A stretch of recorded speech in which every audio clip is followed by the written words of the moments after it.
During World War II, America was the first country to develop an atom bomb.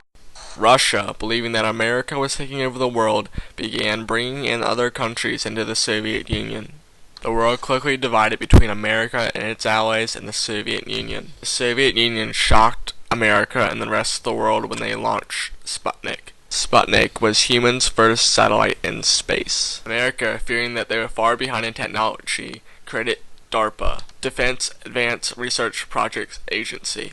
One of the areas that DARPA focused was communications.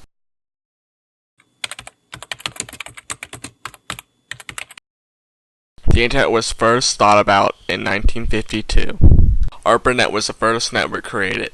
It was created because of programs at DARPA. UCLA became the first member of ARPANET in 1969. Stanford became the second member of the ARPANET. On October 29, 1969, logon was the first word transmitted from UCLA to Stanford on the Internet. Vint Cerf was one of the co-founders of the Internet. So the problem was multiple packet switch nets, each of which differed in detail. The packets were different sizes. The rate at which they could move was varied depending on whether it was an optical fiber or a satellite link or a mobile radio. The networks, each of them, did not know about the others. So there was no way for someone on one network to say, send this packet, this little postcard, to another network, because you couldn't even say what the other network's name was or its identifier. So we had to invent an address space that would work across an arbitrarily large number of networks. Then we had to decide exactly what the procedures were for end-to-end communication between two computers on these different networks. One of the key ideas behind the Internet is packet switching. Packet switching is when you send information over the Internet to another user, say a photo. That photo is broken down into tiny bits that are sent over lines. These lines may not be the same ones, and the data may not be in the correct order. The information is sent over different lines for speed of use, and if something happens to one line, then all the data is not lost. If data is lost, then that piece of information is resent, not the entire package. When the data reaches the recipient, it is rearranged in the correct order. A part of my motivation when I was working on the Internet was exactly to build a system that did not have any central control. Recall that this was being supported by the U.S. Defense Department. And one of the things the Defense Department wants is highly reliable and resilient systems. One way to achieve that is to not have any central place that could be attacked and destroyed and therefore interfere with the operation of the net. So the consequence of this, I would say, decentralized architecture is that it is highly resilient to a variety of impairments. And in consequence of that, it would be very hard for anybody to shut the Internet down entirely. In 1990, ARPANET was shut down, but there are still many networks left around.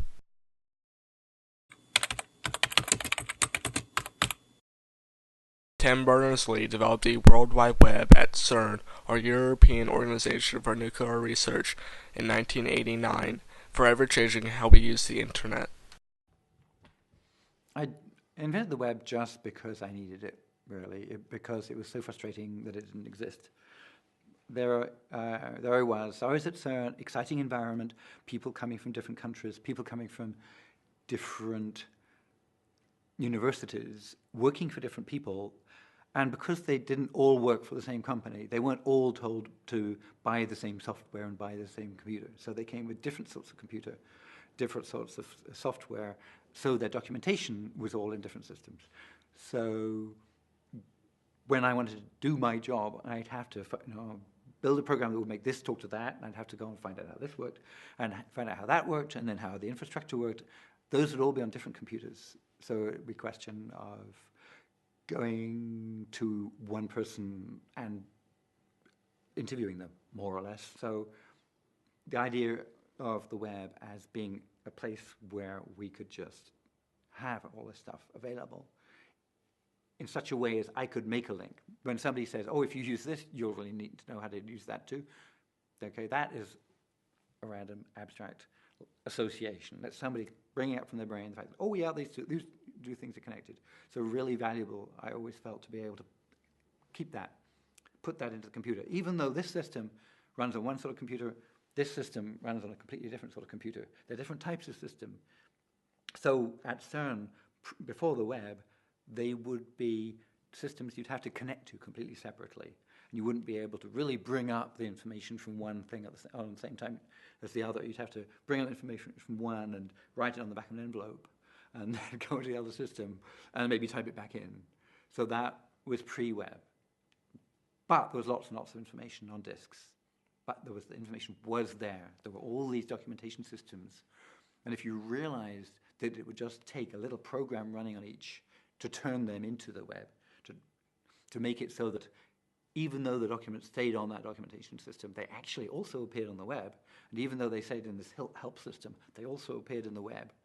And then you could link them together. That was clearly going to be such a win that it was worth putting a bit of time into.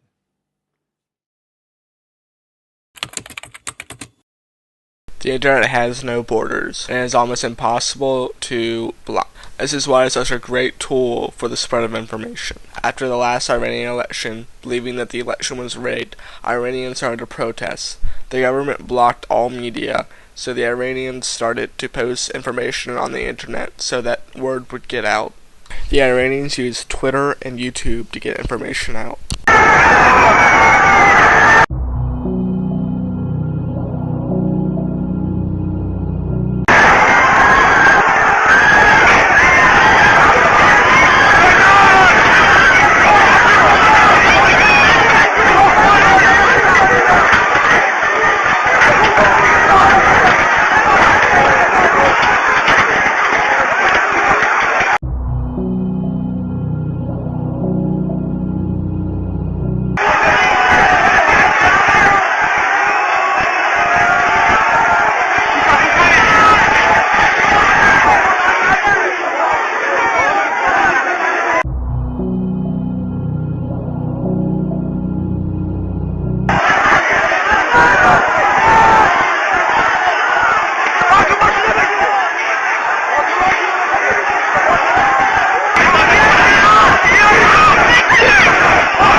The web has the ability to be beneficial and negative.